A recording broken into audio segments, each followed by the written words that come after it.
down there.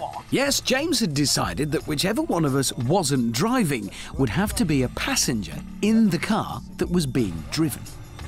But there's a good reason, because you get out here and you go sprinting off down there. Well, I won't, obviously I'll walk.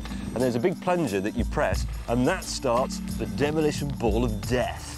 Right, what happens when you press the plunger of death swings backwards and forwards. Yes. Okay, and the bloke who's driving the car has to get through without being hit by the ball of death. Do you know what? I love your course, but I think you've missed a trick with that garage. What, windows? No, something else. Hello, yes. We'd like to buy, well, everything, please. Right, double jeopardy. Hit any of this lot and it's extra points off. OK, but can I just point out that Charles Dickens's head is already broken off? All right. So there's no points for that. How did my life bring me to this point, getting into this car, driven by him? Right, Hammond, mate, I'll do my best to be gentle with you, but obviously I've got to make some effort to go quickly because it's against the clock.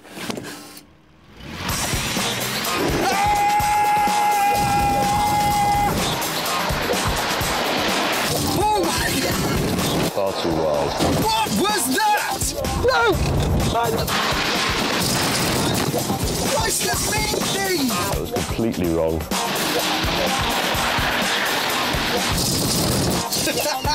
All in all, you're supposed to miss them, mate! James wasn't that good.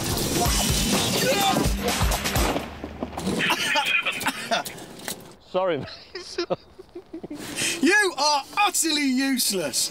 And obviously, I would be so much better. Oh, that's very weird. Not very easy, this.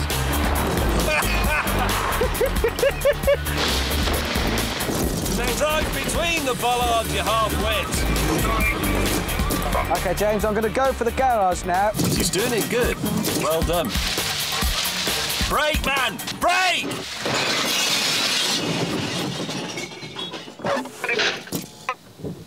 Sorry. No! No! Sorry.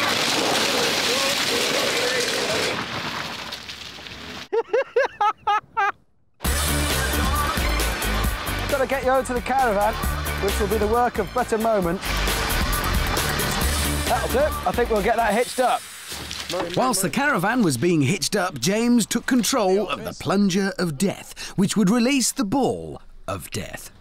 OK, here I go. For the first time in my life, I wanted the caravan to survive. Plunger of death. Ball of death. Yes! Yes! We'd got our eye in with the auto test, but now it was time to see if these real-life radio-controlled cars were any good at speed. And to add a bit of jeopardy, we'd brought in some competition in the form of a 13-year-old girl. This is Christy Rosenberg, and she's the under-15s remote-controlled car racing champion. Right, for this next task, we're going to try something a bit more straightforward, but I think it's going to be a lot faster. It's a race. Basically, it's a big oval, so along this straight here, curve at the bottom, and then it gets quite tight on the back straight, quite narrow there, round that other end and up to the start line again. We'll do 3 laps, but then at the end, there's a sort of grand finale. You'll note over there the ramp, and the other side of which is a caravan. I think you can see where this is going. You jump up the ramp, over the caravan, and let's say 10 points for whoever goes the furthest. Got it? Right. Now, just so as you know, Richard is driving the Vauxhall, Christy is driving the BMW, and I'm driving the lovely Ford Scorpio.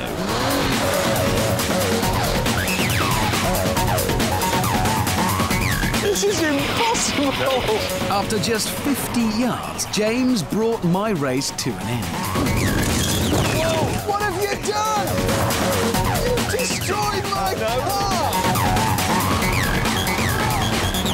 How come your car's just going round properly? She said nothing. Partly because she's a teenager, but mostly because she was busy winning.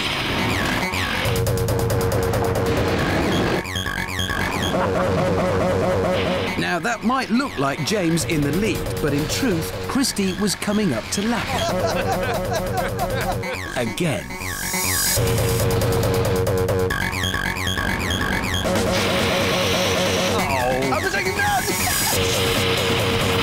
Christy had a brief scare. Christy's going to crash into your car! But was her face bothered? Nope. And then it was a clear run to the jump of death. Here she goes. Will she clear the caravan? No.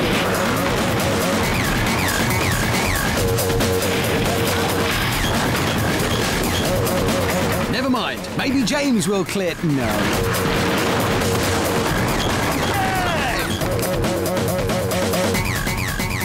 Yeah, well done.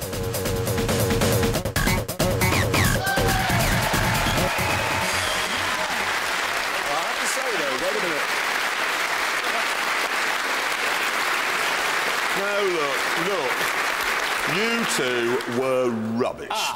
Yes, well, and yes, now we were. I'm afraid I'm going to relieve myself all over your bonfire because I've brought along a radio control car that has a rather special party piece. Really? Can I play the piano?